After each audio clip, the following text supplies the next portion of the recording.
Bagi semua, kita akan lihat apa itu micro-credential dan mengapa micro-credential program ini ditawarkan di HEB dan juga di institusi pengajian yang lain dan juga bagaimana micro-credential program ini boleh ditawarkan. Jadi untuk makluman semua, memang micro-credential ini ialah satu program yang digalakkan bukan saja oleh pengurusan PPIB tetapi oleh pengurusan atasan UMS juga amat menggalakkan supaya kita menawarkan setiap fakulti dan pusat menawarkan program ini yang ada ciri-ciri yang sesuai dengan kursus kita atau program kita. So,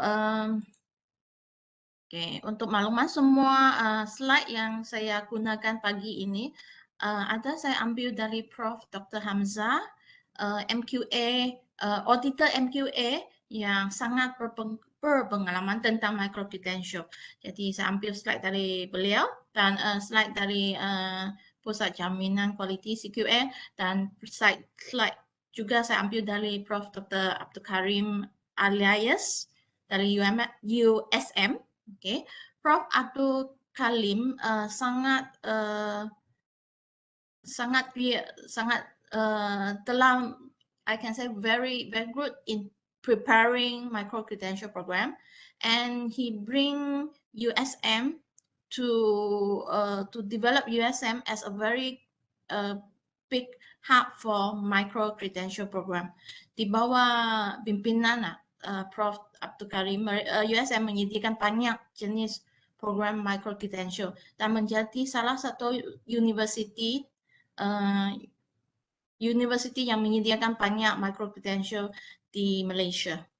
Okay, so what are the content isi kantungan hari ini ialah what is micro-credential program? Why is micro-credential program being offered, especially in HEB, in UMS, and how to offer it? Okay, so before I continue, we have a little bit of a knowledge test. Okay, mohon semua untuk use this link. I will share this in the chat room. Okay, you can click the link. Okay, you can click the link in the chat room and then bagi saya apakah pemahaman bagi tahu saya apakah pemahaman Anda tentang micro-credential.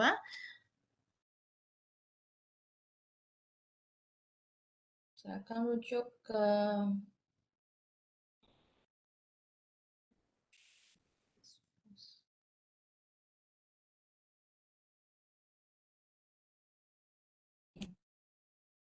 boleh klik link di chat room untuk bagi tahu saya apa yang Anda faham tentang micro-credential ini. No idea. Okay, of course, I agree. Some of you have no idea at all, especially kalau Anda tidak pernah hadir micro-credential taklimat ini sebelum ini, Anda memang tiada apa-apa idea apa ini ya micro-credential ini.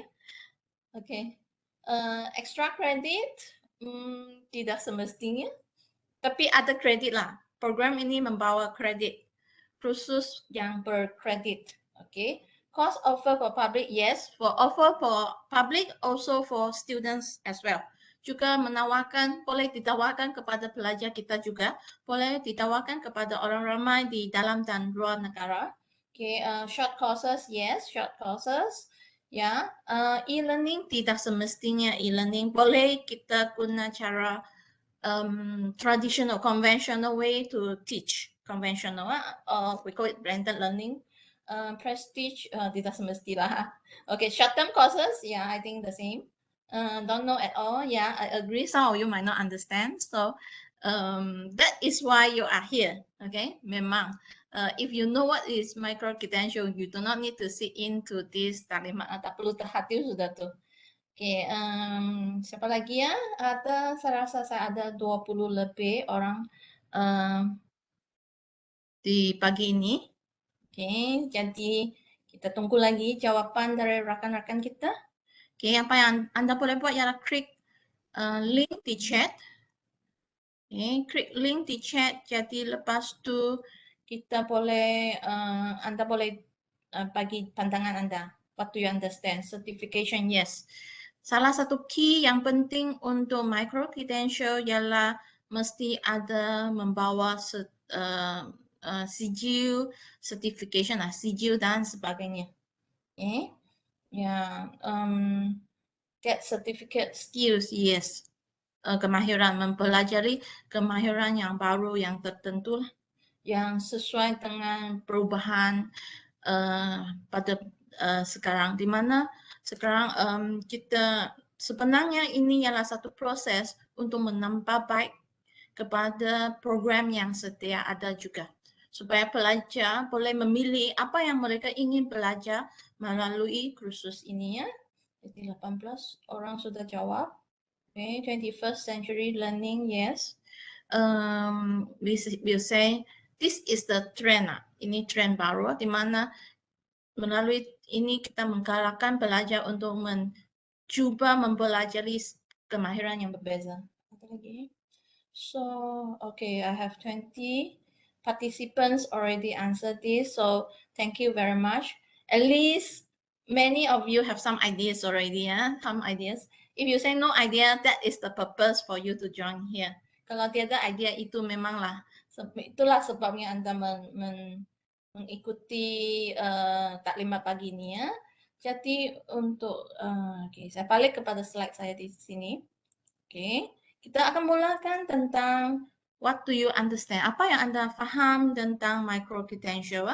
Sebelum ini ialah, tolong rujuk ini ya, ini ialah definisi untuk micro credential, di mana kita boleh lihat dari segi what is micro credential, apa itu, is a digital certification.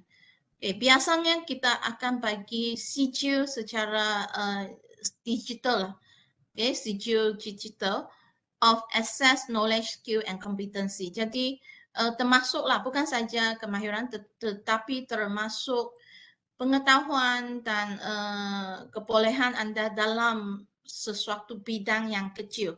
So in a small specific area or field, satu bidang yang kecil. Tidak semestinya satu pengetahuan yang sangat meluas, tetapi pengetahuan tentang satu bidang yang kecil saja. And it designs, maksudnya it can be a component of accredited program, yaitu dia boleh diambil, okay, program micro credential ini boleh diambil dari accredited program, yaitu program yang telah mendapat kelulusan MQA, okay, ataupun program yang kita menyediakan khas untuk bidang tertentu. Contohnya sebelum kita menyediakan program ini, kita sudah membuat satu kajian pasaran dan mendapati terdapat sesuatu keperluan, contohnya keperluan tentang sains politik. Ada orang ingin mengetahui tentang lebih mendalam tentang sains politik, tetapi mereka ini tidak akan mengambil satu what you call it, a degree, okay, satu degree, satu kursus panjang untuk dia, tetapi mereka ingin mengambil satu kursus yang pendek tentang sains politik. Jadi ini boleh kita sediakan, okay, khas untuk satu golongan yang kita kena pasti melalui kajian pasaran. Okay, and the purpose, apakah tujuannya? Professional, technical, academic, and personal development of the learners, supaya membolehkan pelajar kita menjadi lebih profesional, mempunyai kemahiran teknikal, akademik, dan pembangunan diri. So this is the definition. Dan jika merujuk kepada buku panduan micro credential, guideline to micro credential, Anda boleh dapat ini statement ini juga. Okay, so sebelum itu, okay, ramai orang rasa, okay, ini micro credential macam juga sama dengan MOOC. Okay, di mana MOOC ini merupakan short courses, kursus pendek, online, on the air, open distance online, ODL, dan biasanya percuma. Oke, biasanya orang pikirkan, oh micro credential ini sama dengan MOOC. Tetapi berbeda, kita boleh lihat sebenarnya micro credential ini ada kesamaan juga dengan MOOC. Oke, seperti merupakan kursus pendek, short courses, kursus pendek, dia boleh dilaksanakan melalui konvensional seperti yang saya katakan, yaitu traditional way, okay, in the classroom, ataupun blended maksudnya gabungan tradisional dan online, dan mungkin lebih kepada tradisional dan online, yaitu ODL. Okay, ODL. Dan satu lagi perbezaan yang sangat penting untuk micro credential berbanding dengan MOOC ialah micro credential ini perlu dibayar. Okay, perlu dibayar. Di mana micro credential ini merupakan unbundling the degree. Maksudnya kita mengambil kursus daripada program yang sedia ada. Okay, program yang sedia ada, kemudian kita ambil kursus ini, menukar kursus ini menjadi kursus ataupun program micro credential. Jadi contohnya, okay,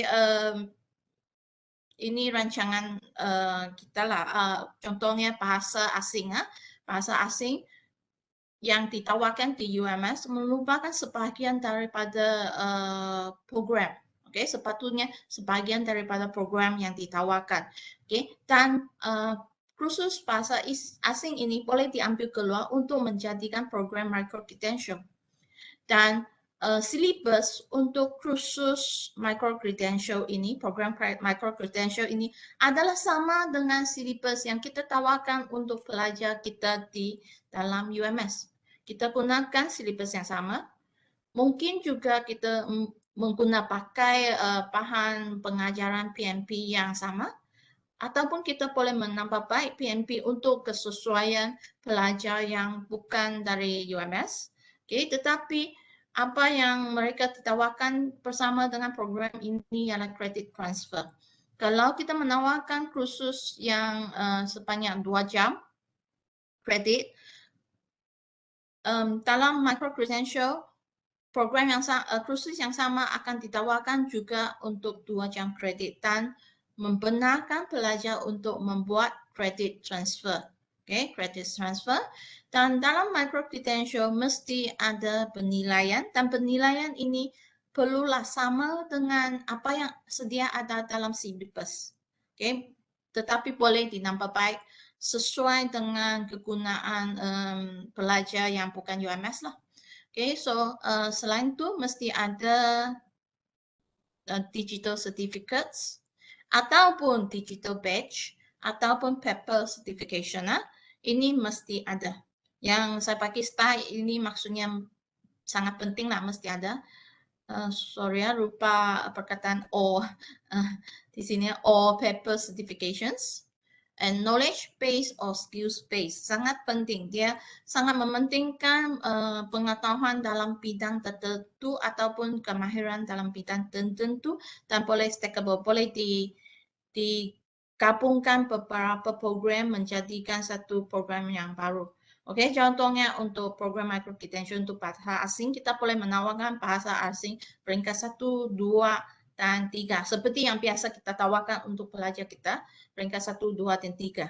Okay, we can stack it together, digabungkan bersama menjadi satu program micro credential. So, dengan itu, okay, kita boleh katakan micro credential ini sebenarnya ialah satu cara untuk menggalakkan pelajar mengambil program yang kursus yang berbeza. Okay, kursus yang berbeza. Kita lihat contoh micro credential ini. Okay, contohnya untuk pelajar yang belajar di HEB A, Higher Education Provider A, contohnya di UMS. Okay, ini contohnya kursus yang perlu diambil oleh pelajar. Untuk apa yang kita biasa praktis ialah tahun 1 kita ada basic, tahun 1 2 semester, tahun 2 2 semester, dan tahun 3 2 semester lagi. Jadi jumlahnya pelajar perlu melalui 6 semester sebanyak 120 jam kredit. Ini contoh lah. Okay, 120 jam kredit contohnya. Dan ini ialah apa yang kita biasa ataupun traditional way ya. Biasa kita ambil kursus dari satu HEP dan kita selesaikan semua kursus ini dan mendapat sijil kita. Okay, dapat grade dan dengan sijil kita. Okay, degree kita. Tetapi untuk micro credential ini menggalakkan pelajar untuk boleh mempelajari, okay, basic ataupun pengetahuan yang perlu dalam tahun 1 melalui HEP yang lain. Okay, contohnya ini contoh saja melalui HEP yang bukan HEP punya, mungkin institut pendidikan yang lain. Okay, institut pendidikan yang lain. Jadi pelajar ini menggabungkan semua kursus yang pelajar menjadikan 20 kredit ataupun 40 kredit. Okay, ini contohnya. Kemudian pelajar ini boleh pergi ke HEP B, HEP yang kedua, university yang kedua, untuk mendapatkan untuk mempelajari kursus-kursus di peringkat lebih tinggi, tahun 2, kursus-kursus di peringkat tahun 2. Okay, dan kemudian pelajar ini boleh dia boleh memilih HEP A, University A ini untuk menghabiskan kursus-kursus di peringkat tahun 3. Okay, kursus di peringkat tahun 3. Jadi pelajar ini boleh menggabungkan kursus dari 3 institusi yang berbeza untuk menjadikan sejumlah 120 jam kredit. Okay, dan di mana pelajar ini boleh mendapat kredit transfer lah. Jadi maksudnya pelajar ini selepas dia menghabiskan kursus di universiti lain, dia boleh datang ke University A ini, contohnya di UMS, untuk menghabiskan 40 jam kredit, sekurang-kurangnya 40 jam kredit untuk mendapat sijil, degree. Ya, untuk mendapat sijil qualification lah, sijil degree dia. Ini contoh kalau pelajar itu suka melalui cara ini. Ataupun pelajar ini boleh memilih untuk mempelajari beberapa kursus di HEP B, kemudian yang lain kursus semua di HEP A pun boleh. Okay, ini ialah memberi kebebasan kepada pelajar untuk mempelajari mengikut cara mereka yang mereka lebih sesuai. Okay, di mana semua kursus yang dipelajari di bawah micro credential perlulah, perlu mendapat kredit transfer. Perlu ada kredit, mesti ada kredit, baru boleh mendapat kredit transfer. Kalau kursus itu bukan di bawah micro credential, pelajar itu tidak dapat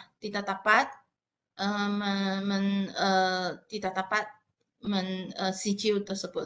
Jadi yang penting kursus itu mesti merupakan kursus jenis micro credential. Oke, seterusnya kita akan lihat what is the types. Apakah jenis-jenis micro credential? Seperti tadi saya telah beritahu, sebenarnya micro credential ada 2 jenis. Ini jenis yang pertama. So, micro credential form unbundling of accredited programs of HEP. Maksudnya kita ambil kursus yang sedia ada di HEP, di university, untuk menjadikan satu program tertentu. Okay, program ini dipanggil micro credential program. Contohnya kalau APK menawarkan micro credential program akan dipanggil micro credential in entrepreneurial acculturation dan sebagainya. Dalam Inggris lah APK. Okay, micro credential in APK. Kalau contohnya bahasa menawarkan micro credential, dia akan menjadikan nama seperti micro credential in contohnya English language learning, for example. Okay? Dan yang penting seperti saya pakai tadi, modul ataupun subjek ataupun kantungan mesti sama. Dengan arti kata lain, silibusnya mesti sama, title mesti sama, maksudnya nama kursus itu mesti sama, kecuali kita tambah perkataan micro credential di depan. untuk membezakan kursus yang kita tawarkan untuk pelajar kita dan kursus yang disediakan di micro credential melalui micro credential. Same or equivalent assessment, penilaian pelajar itu mesti sama.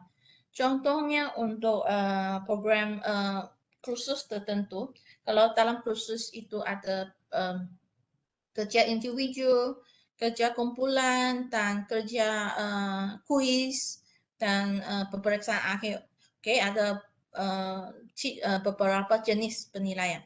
Jadi untuk program micro credential yang ditawarkan mesti ikut sama. Oke, mesti ada kerja individu, kerja kumpulan. Kalau tidak dapat tawarkan kerja kumpulan, mesti tawarkan penilaian yang serupa. Oke, kemudian kerja seperti kuis dan peperiksaan akhir mesti ada. Kalau dalam silibus untuk pelajar memang ada. Oke, dan kredit itu tetap sama. Contohnya kalau saya tawarkan APK, jadi kredit untuk program ini ialah 2 jam kredit. Tetapi kalau saya tawarkan kursus seperti menggunakan bahasa, bahasa asing contohnya, bahasa asing yang bahasa Prancis contohnya, yang ada 3 peringkat, tahap 1, tahap 2, tahap 3. Jadi setiap tahap 2 jam kredit. Jadi untuk micro credential tersebut sepatutnya ada 6 jam kredit. Mengikutlah. Mengikut apa yang kita tawarkan. So mode of delivery can be different. Ini yang boleh berbeza. Apa yang boleh berbeza ialah cara penyampaian, di mana kita masih lebih kepada tradisional atau konvensional, di mana lebih kepada face to face, di mana kita boleh ubah mode of delivery kepada ODL. Ini perbezaan yang paling penting lah, ataupun apa yang kita boleh tukar. Kita boleh ubah untuk micro credential. Yang lain tuh sepatutnya sama ataupun penilaian ini lebih kurang sama. Tidak boleh ada perubahan yang besar dalam penilaian ataupun subjek ataupun silibus itu. Seterusnya kita lihat jenis micro credential yang kedua. Ini dipanggil stand alone micro credential. Stand alone maksudnya micro credential jenis ini ialah micro credential yang kita sediakan berdasarkan permintaan pasaran. Contohnya seperti yang saya terangkan tadi, contohnya untuk sains politik kita ada micro credential, kita pasti ada permintaan untuk topik ini, sains politik tertentu lah. Jadi kita boleh sediakan satu stand-alone micro credential, di mana kita menyediakan silibus baru untuk kursus ini, silibus yang baru. Kita menyediakan bukan saja silibus, tapi konten ataupun isi kandungan apa yang kita ajar itu modul itu yang baru sesuai dengan permintaan pasaran. Selain itu kita boleh ada penilaian yang berbeza, cara penyediaan yang berbeza, cara pengajaran PNP yang berbeza. Jadi for standalone credential, as necessary or needed by target group to increase employability. Katakanlah untuk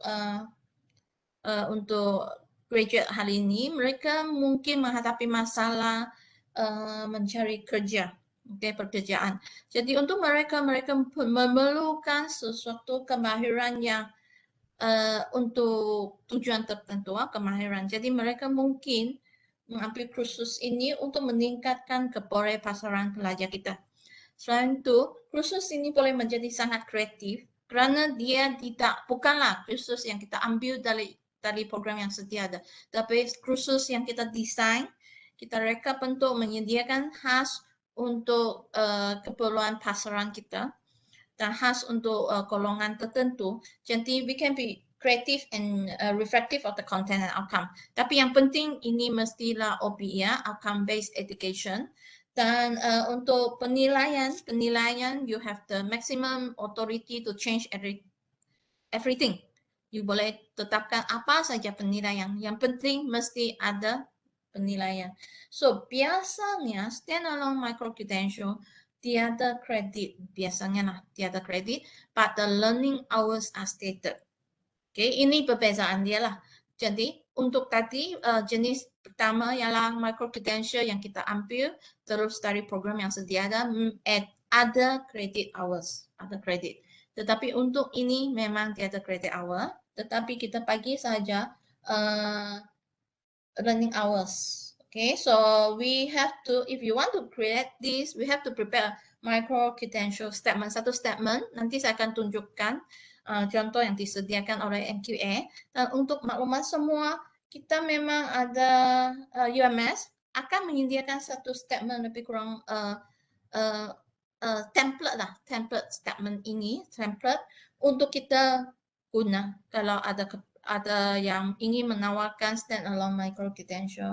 I think I saw one message in the chat room. Okay. Adakah perlu untuk menyediakan kertas kerja di peringkat PPIB sebelum melakukan penawaran dan promosi kursus micro credential ini? Oke, di mana kalau Anda ingin menyediakan micro credential, Anda perlu memberitahu CQA dulu, di mana sebelum ini ada kursus-kursus tertentu seperti APK sudah menyediakan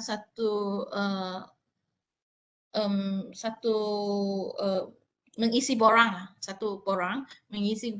untuk memberitahu CQA bahwa APK berminat untuk menyediakan program micro credential contohnya. Oke, dan kita menyediakan dulu, oke. Kemudian kita hantar ke CQA dulu. Kemudian barulah kita membuat perancangan bagaimana menawarkan kursus ini. Oke, di mana ini dianggap sebagai satu program. Oke, kenapa kita menggunakan perkataan program bukan kursus? Karena dalam micro credential, dalam satu micro credential mungkin merupakan gabungan satu atau beberapa kursus. Kita boleh menggunakan satu kursus seperti APK untuk menyediakan satu micro credential program, boleh. Oke, satu kursus untuk satu program. Ataupun kita menggabungkan beberapa kursus untuk menjadikan ini satu program penawaran micro credential. Oke, contoh yang paling baik ialah bahasa kita yang mempunyai tahap 1, 2, dan 3. Kita menggabungkan beberapa kursus menjadikan satu micro credential. Sebab itulah kita menamakan ini sebagai program. Dan ini perlu kita menyediakan dokumen-dokumen lain untuk mendapat kelulusan MQA, untuk micro credential program ini sebelum kita boleh membuat penawaran dan promosi kursus ini ya. Jadi mengambil masa juga lah. Mengambil masa juga. Oke, ada lagi nggak soalnya? Masa. Oke, kita akan sambung dulu. Nanti kalau ada soalan nanti saya akan jawab. Oke, seterusnya. Oke, what is micro credential? Anda boleh lihat di sini satu contoh dari UNITA, university swasta. Untuk maklumat semua, private university swasta sangat berminat dengan micro credential, di mana mereka mengeluarkan berbagai jenis micro credential yang sesuai dengan pasaran. Contohnya micro credential in competitive intelligence and Asian Business Strategy. Oke, coba lihat harga dia 1.000 lebih tuh, 1.875 ringgit untuk 7 minggu lecture and is online dan sebagainya. Oke, and then ini micro credential in curriculum instruction and assessment in education. Ini salah satunya khas untuk sesuai untuk pendidik seperti guru, seperti kita lah, pensyarah. And then micro credential in discourse analysis. Ini contohnya. Bagaimana dengan USM? Ini antara micro credential yang ditawarkan oleh USM, di mana dia dipanggil flexible learning with micro credential at USM. Dan USM juga menawarkan berdasarkan golongan tertentu. Contohnya kursus khas untuk nursing, Okay, kursus khas untuk teacher, kompetensi, dan untuk USM memang setakat ini free lah, atau kursus yang free lah. Okay, deliver online, certified by USM. Dan boleh nampak di sini ya, program ini bukan 1-2 kursus, tetapi pergabungan beberapa kursus sehingga 7 ataupun 11 kursus di bawah satu program khas untuk kategori tertentu. Okey, ini yang contoh lah yang ditawarkan oleh UNITA dan USM. Okey, seterusnya kita boleh lihat, okey, why is micro credential being offered? Mengapa kita menawarkan micro credential ni ya? Okay, so micro credential is emphasizing lifelong learning. Okay, pembelajaran sepanjang hidup. Okay, upskilling and reskilling maksudnya kita ingin meningkatkan kemahiran, mendapatkan kemahiran yang baru, alternative education. Ini yang kita pentingkan dalam zaman baru, alternative education, continuous professional development, access to knowledge, mempelajari pengetahuan yang baru. Stackable, kita boleh gabungkan beberapa micro credential untuk menjadikan ini satu asas untuk kita mendapat sijil kelulusan degree dan sebagainya, sarjana dan sebagainya. Okay, credit accumulation, preparing for higher level education, recognition of non-formal learning. Di mana kita juga mementingkan pembelajaran mengikut tahap individu. Maksudnya pelajar mempunyai keperluan untuk mempelajari mengikut schedule mereka sendiri ya. Ini ialah kepentingan micro credential. Okay. Micro credential ini bukan sesuatu yang sangat baru, di mana seawal tahun 1975, micro credential ini telah ditawarkan. Okay, ditawarkan, di mana menggunakan cara seperti MOOC. Okay, MOOC. Tetapi biasanya MOOC ini bukanlah sebahagian daripada program yang mendapat kelulusan MQA. Okay, so it's not accredited. But however, in the recentnya untuk tahun-tahun lebih kurang 10 tahun yang lalu, kita boleh lihat banyak micro credential, banyak MOOC platform sudah tukar menjadi micro credential platform. Okay, menggunakan platform seperti Coursera, edX, okay, Udacity, FutureLearn, and Kaizen. So there are many platform for us to use. Untuk UMS, saya rasa kita ada juga lah platform UMS yang kita boleh guna pakai. Okay, yang saya pun belum lagi try ya ini ya, tapi yang penting kita faham di sini, di mana MOOC ini dia lebih kepada penawaran program, penawaran kursus. Tetapi for micro credential ialah kita lebih kepada penawaran program. Okay, dan kita boleh menawarkan melalui platform-platform yang sedia ada. Okay, berapa banyak micro credential yang ditawarkan di seluruh dunia? Ini contoh sebanyak 950 universiti sudah menawarkan micro credential program, termasuk universiti yang sangat terkenal di UK, di US, di Europe. Mereka juga menawarkan micro credential, di mana pelajar mencapai 180 juta. Okay. Berapa kursus? Sebanyak 1.180 micro credential ditawarkan. Ini ialah antara angka-angka yang kita dapat di tahun 2020. Okay. Selepas 2 tahun, saya rasa lebih tinggi lagi. Okay. Dan di pasaran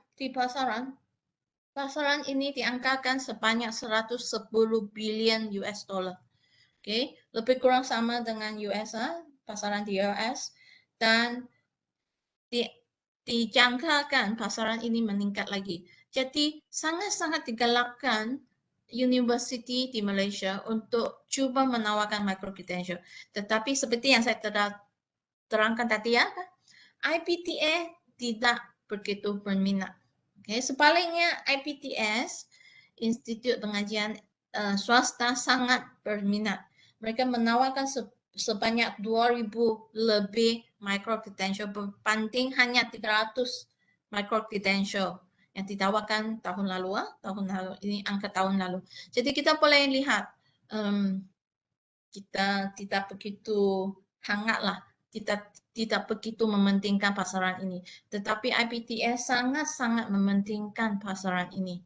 Dan mereka menawarkan sebanyak 2.000 jenis program micro-credential. Okay. Dan how to offer it?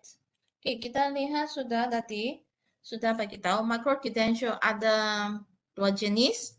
The first type, jenis yang pertama ialah micro-credential yang kita ambil dari accredited program yang sedia ada. Yang jenis yang kedua ialah stand-alone micro-credential. Okay, so we need to know how to offer this. Okay, ini adalah kalau panduan yang kita boleh dapat ialah dari guideline inilah. Guideline ini nanti saya akan share dalam grup lah. Conventional, kita boleh menyediakan offer using traditional way or conventional way. Conventional ialah apa yang kita biasanya practice sekarang.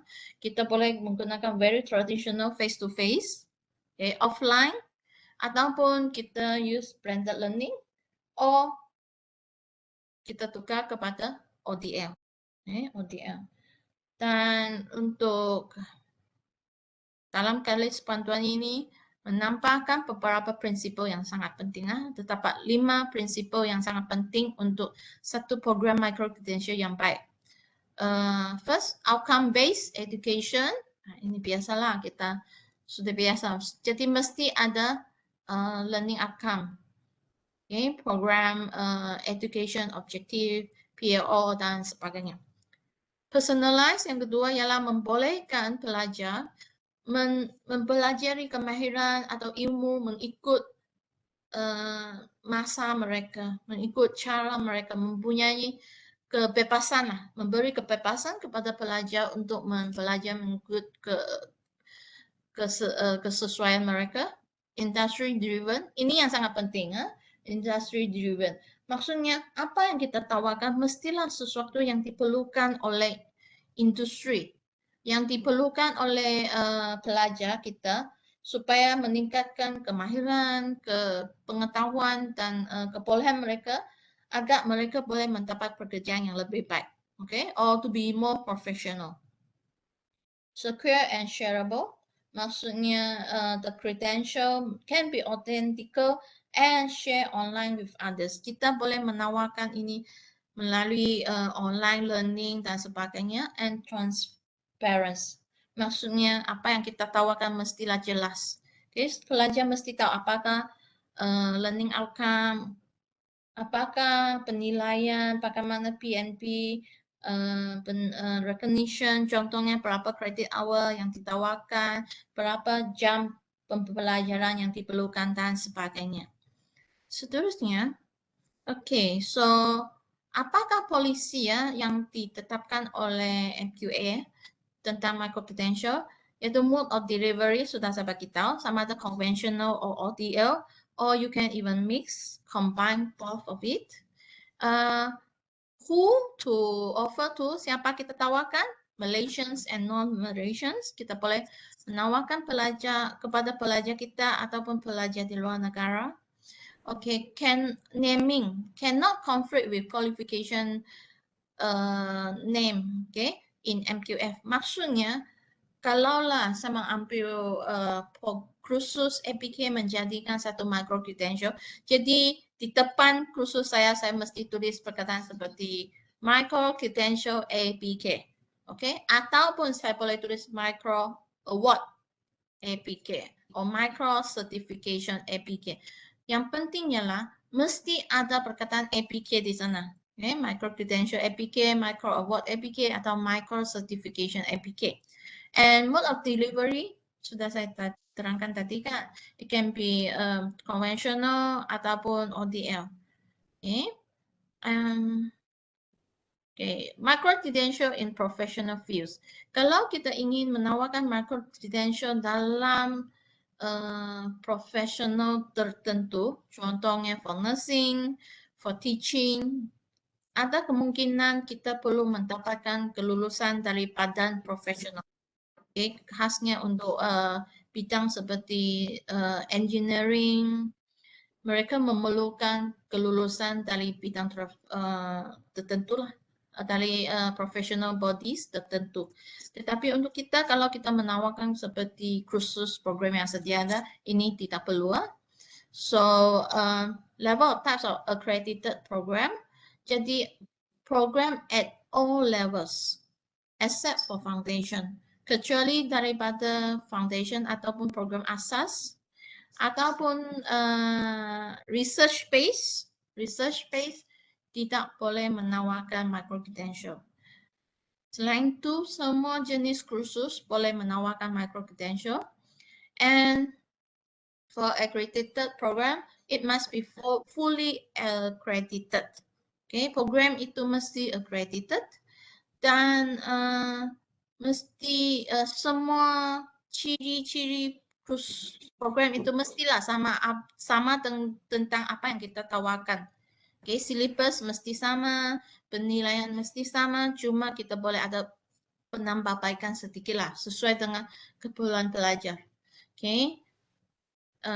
Dan seterusnya, polisi seterusnya, suitability of course and program. Okay, apa yang sesuai ialah program yang kita tawarkan seperti program yang mementingkan kemahiran, mementingkan pengetahuan. Tetapi program yang memerlukan hands-on, extensive hands-on, memerlukan pelajar membuat sesuatu, ataupun memerlukan industrial training, practical, ini tidak sesuai. Okay? Practical tidak sesuai ataupun require branded deliveries. So, bolehkah micro credential ditawarkan melalui franchise atau partner kita? Ini boleh. Okay? Provided ada MOA dan sebagainya lah, mengikut kelulusan MQA juga lah. Okay? Boleh ditawarkan melalui partner kalau ada lah. Okay, seterusnya, what are the entry requirements for student to join micro credential? Biasanya kita tidak menetapkan apakah entry requirement. Okay, kita tidak menetapkan apakah keperluan pelajar, apa pelajar perlu ada untuk mempelajari ini. Biasanya tidak.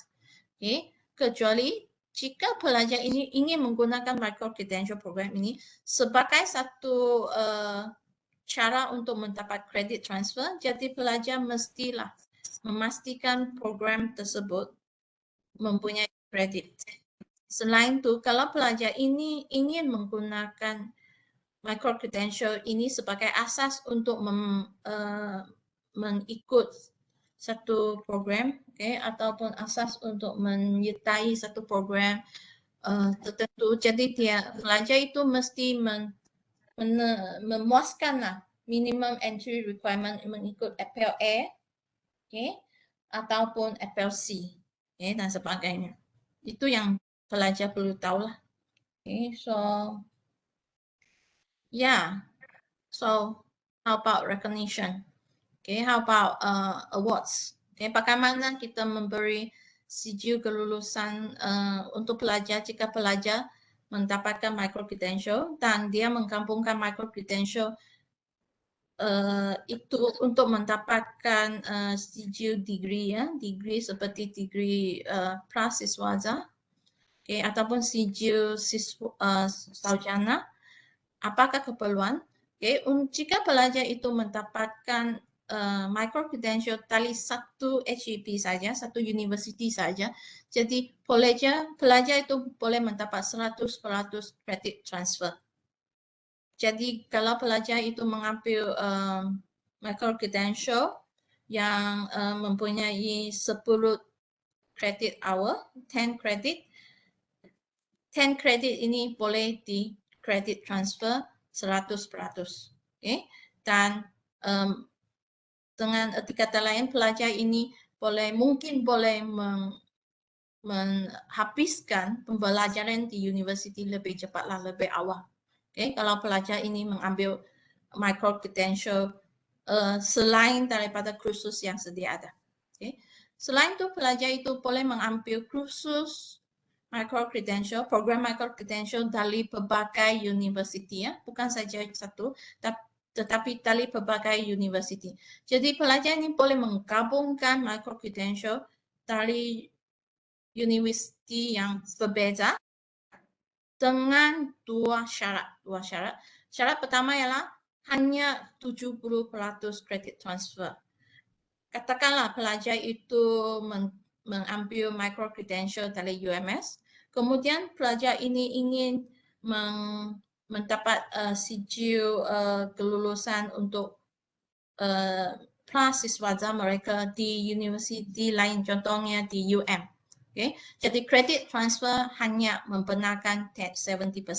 Jadi 10 jam kredit diambil di UMS, yang boleh transfer ialah 7 jam kredit saja. Ini syarat yang pertama. Syarat yang kedua ialah jika pelajar itu ingin mendapat graduation dari UM, pelajar itu mesti mengambil sekurang-kurangnya 30% daripada kursus dari UM. Okay. Maksudnya pelajar itu boleh mengambil lebih kurang 70% dari kursus dari universiti yang lain. Tetapi 30% mesti dari UM supaya pelajar itu boleh mendapat graduate certificate dari UM. Okay. Katakan jika pelajar itu ingin mendapat sertifikat dari sana. Okay. Dan jika pelajar itu mengambil stand-alone courses, jangan lupa untuk stand-alone courses memang biasanya tiada kredit, okay? But learning hours, tiada kredit yang diikuti bersama. Oleh itu, courses ini boleh ditawarkan dari berbagai universiti dalam dan luar negara. Okay. Apakah syarat? Okay. Syarat mendapat. The wrong will be this is the actual wrong. Sorry, Mr. Ma, are you asking question? Sorry, I've got my audio on by mistake. Apologies. Okay, no problem. Okay, kita teruskan ya. Jadi untuk standalone courses boleh membenarkan hanya 30% credit transfer. Maksudnya kalau pelajar itu mempelajari selama 10 SLT, ya, SLT Student Learning Hour sebanyak 80 hours. 80 hours maksudnya lebih kurang sama dengan 2 kredit. Okay, 80 hours 80 jam lebih kurang sama dengan 2 kredit. Tapi yang boleh transfer bukan 2 kredit, tetapi 30% daripada 2 kredit ini. Maksudnya tak sampai 1 kredit pun. Okay, melalui apa yang dipanggil FPLA dan mungkin perlu memuaskan keperluan FPLQ juga lah. Okay, kalau untuk FPL ini tolong rujuklah guideline untuk FPLQ ini ya. Q for qualification, maksudnya jika pelajar ingin mendapat sijil graduation, dia mesti memuaskan keperluan FPLQ. Okay. FPLC ialah untuk memuaskan keperluan untuk credit transfer, FPLC. Jadi ini ialah Micro Credential Recognition and Awards.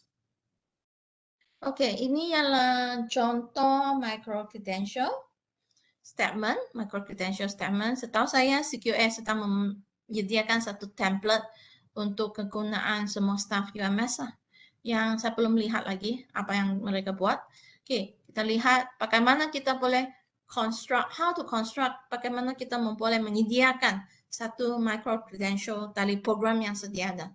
Ini contoh satu kursus Business Analytics. Contohnya untuk kursus ini ada 3 kredit, di mana dalam kursus ini ada 3 CLO. CLO 1, 2, dan 3 ada konten, ada syllabus, ada penilaian.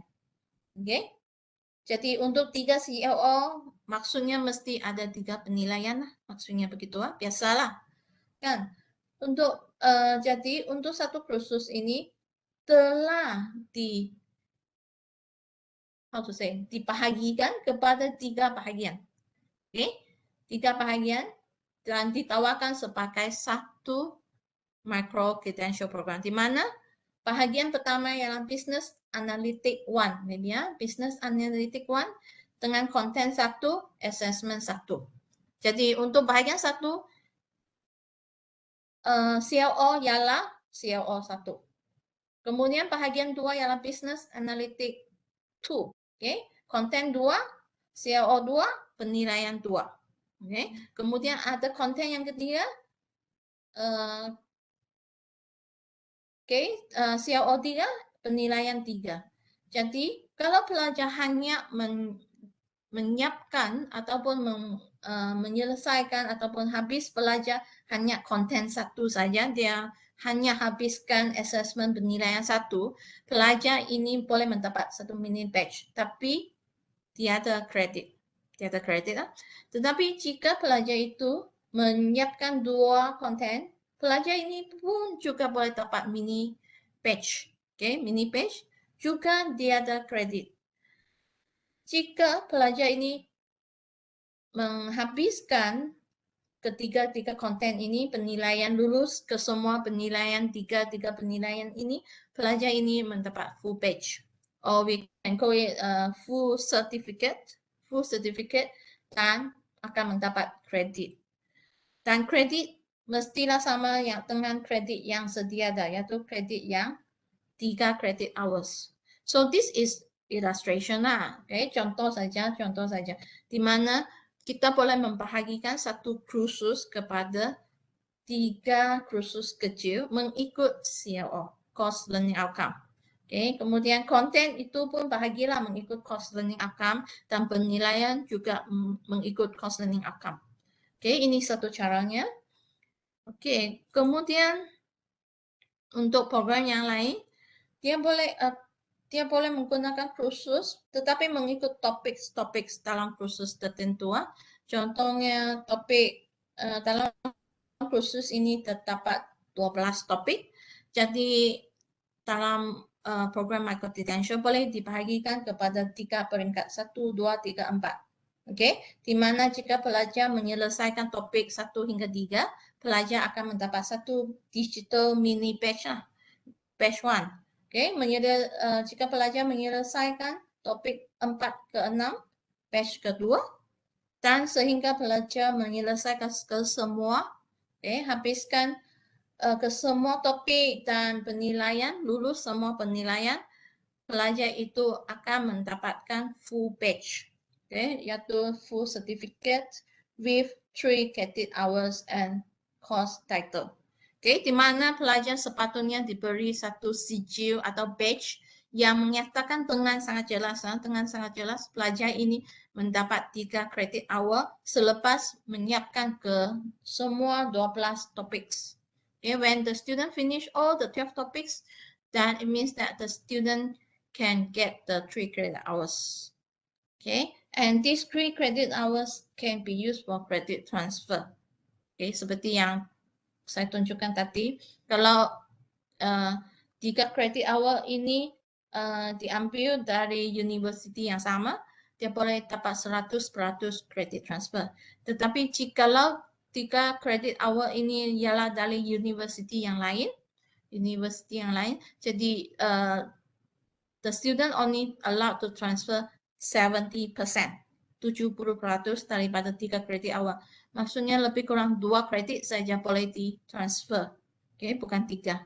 So, yang penting di sini, digital badges for each course with credit, same CLO and equivalent assessment. Okay, penilaian mestilah sama ataupun lebih kurang sama. Dan CLO mestilah sama di sini.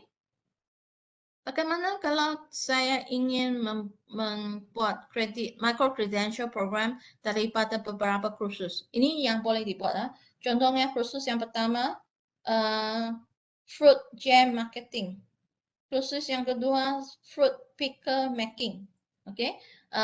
Fruit leather making, 3 jenis kursus digabungkan menjadi satu program. Okay? Advanced certificates. Okay, with 6 credit hours. Maksudnya, kalau pelajar hanya menyiapkan satu saja sertifikat, satu sijil, pelajar mendapat sijil sajalah. Atau badge, sijil atau badge, e-certificate atau e-badge, tetapi dia ada credit hour. Jika pelajar menyiapkan ke semua, menghabiskan ke semua penilaian program dan mendapat ketiga-tiga sijil, pelajar itu akan mendapat satu sijil khas yang mengatakan pelajar ini mempunyai 6 jam hour, 6 kredit, jam kredit, okay, 6 jam kredit untuk dari program ini. Okay, so inilah cara kita boleh buat. Untuk bahasa kita boleh buat cara inilah. Kalau untuk kursus tertentu, kursus yang kita sediakan, contohnya untuk kursus wajib atau kursus regular, kita boleh guna cara ini juga.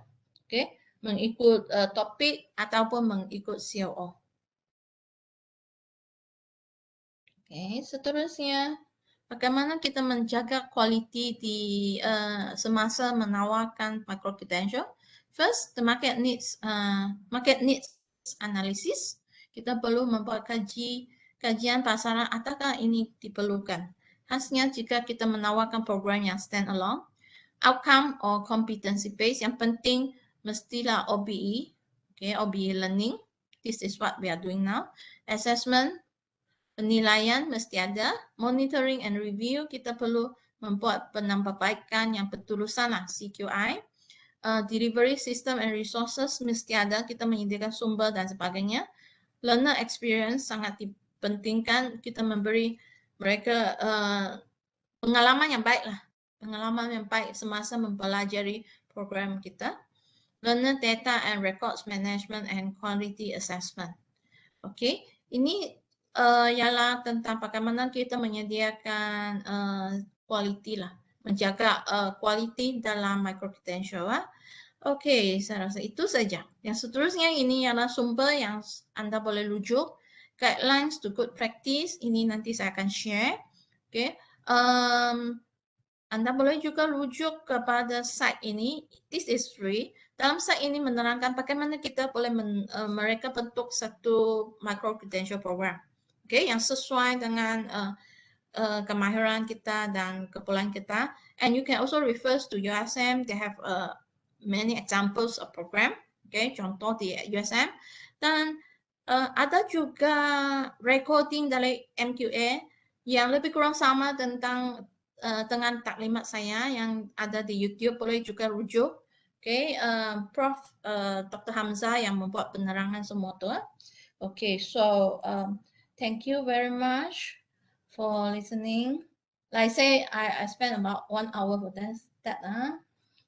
Okay, I think I have a few questions here. Let me see ya. Ini sudah. What are the established universities that offer micro credential? Many.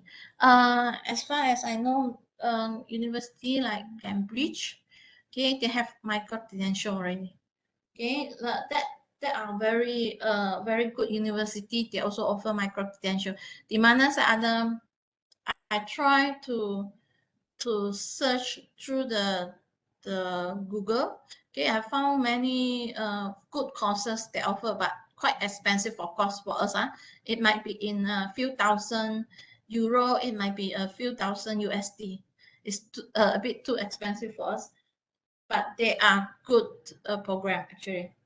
So is there a special website that provide a list of micro credential in different programs?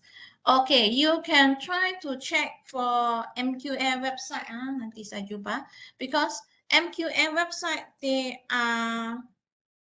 they're planning to have this, okay, a list of all the program registered under micro credential. But I'm not so sure whether they already have the list online. I cannot find it at the moment. Okay, I don't see it here, but this is part of the MQA planning. When they came here last month, when they came in last month, they told us that they will have the list, but I don't think they already have it here.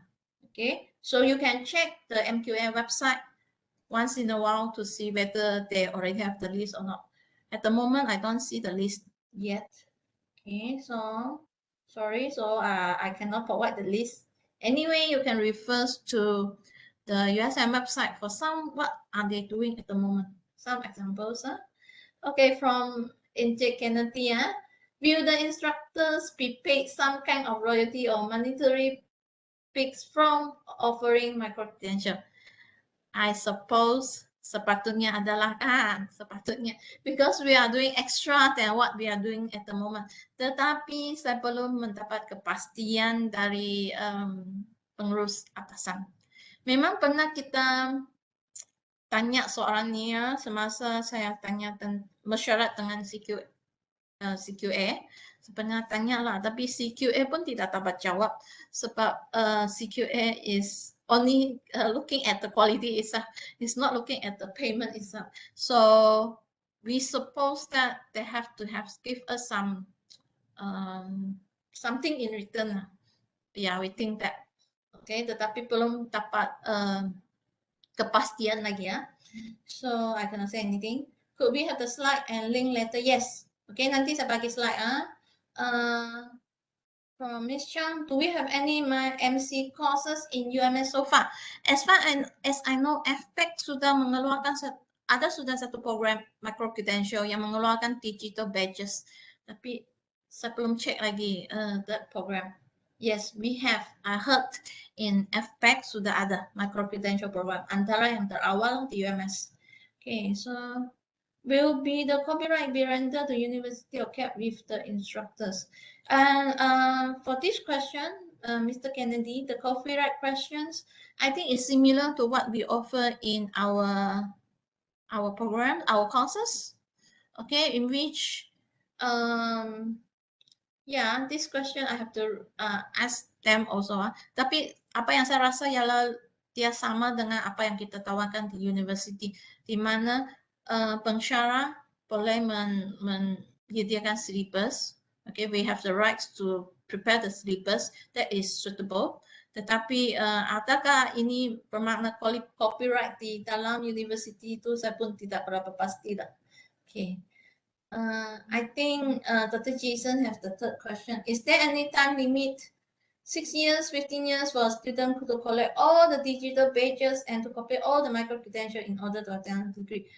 Okay, what happened is like this.